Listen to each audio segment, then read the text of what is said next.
പ്രതിപക്ഷ വിദ്യാർത്ഥി സംഘടന എന്ന നിലയിൽ നമുക്ക് പരസ്പര രാഷ്ട്രീയ ആരോപണങ്ങൾ ഉന്നയിക്കാൻ കുറേ ഇഷ്ടംപോലെ വിഷയങ്ങളുണ്ട്.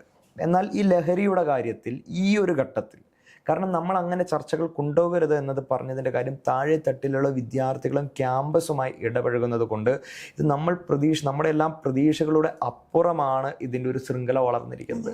അപ്പോൾ നമുക്ക് എല്ലാവരും കൂടെ ചേർന്ന്, അത് സർക്കാർ ഉണ്ടാകണം, പ്രതിപക്ഷം ഉണ്ടാകണം, വിദ്യാർത്ഥി സംഘടനകൾ ഉണ്ടാകണം, രാഷ്ട്രീയമുള്ള ആളുകൾ ഉണ്ടാകണം, രാഷ്ട്രീയമില്ലാത്ത ആളുകൾ ഉണ്ടാകണം, പൊതുസമൂഹം ഉണ്ടാകണം, മാധ്യമങ്ങൾ ഉണ്ടാകണം. അങ്ങനെ എല്ലാവരുടെയും ഒരു കൂട്ടായ പ്രയത്നത്തിലൂടെ മാത്രമേ ഇതിൻ്റെ ശൃംഖലയെ നമുക്ക് ബ്രേക്ക് ചെയ്യാൻ സാധിക്കുകയുള്ളൂ.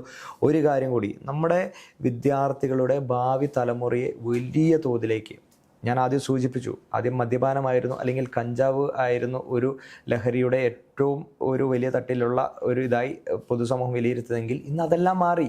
അതെല്ലാം വലിയ രീതിയിലേക്ക് നോർമലൈസ് രാസലഹരിയിലേക്ക്. ഞങ്ങൾ ഈ ക്യാമ്പയിനിൽ ഞങ്ങളുടെ ടാർഗറ്റ് എന്ന് പറയുന്നത് രാസലഹരി മാഫിയ തന്നെയാണ്.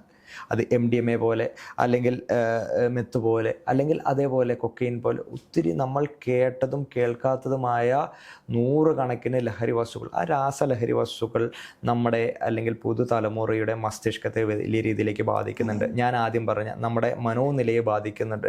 നമുക്ക് എന്ത് ചിന്തിക്കണമെന്നോ അല്ലെങ്കിൽ എന്ത് പ്രവർത്തിക്കണം, ഭാവിയെപ്പറ്റി നമ്മുടെ ചിന്താഗതികളെ ഇല്ലാതാക്കാൻ വേണ്ടിയിട്ട് വലിയ രീതിയിലേക്ക് ഒരു കാരണമാകുന്നുണ്ട്. അപ്പോൾ അതിൻ്റെ ഗൗരവം ഉൾക്കൊണ്ടുകൊണ്ട് നമ്മൾ ഈ വിഷയത്തിൽ രാഷ്ട്രീയം മറന്നുകൊണ്ട്, രാഷ്ട്രീയം മറക്കുക എന്ന് പറയുമ്പോൾ ഇതിൽ ആരാണ് കുറ്റക്കാർ അല്ലെങ്കിൽ ആരാണ് ഇതിൻ്റെ പ്രതിസ്ഥാനത്ത് നിൽക്കുന്നത്, മറ്റേ ഓപ്പോസിറ്റ് നിൽക്കുന്നത് എന്നതിനെ പറ്റിയല്ല. നമുക്കൊരു ക്രിയേറ്റീവായിട്ടുള്ളൊരു ഡിസ്കഷൻ ഈ വിഷയമായിട്ട് ബന്ധപ്പെട്ട് പൊതുസമൂഹത്തിൽ രൂപപ്പെടണം.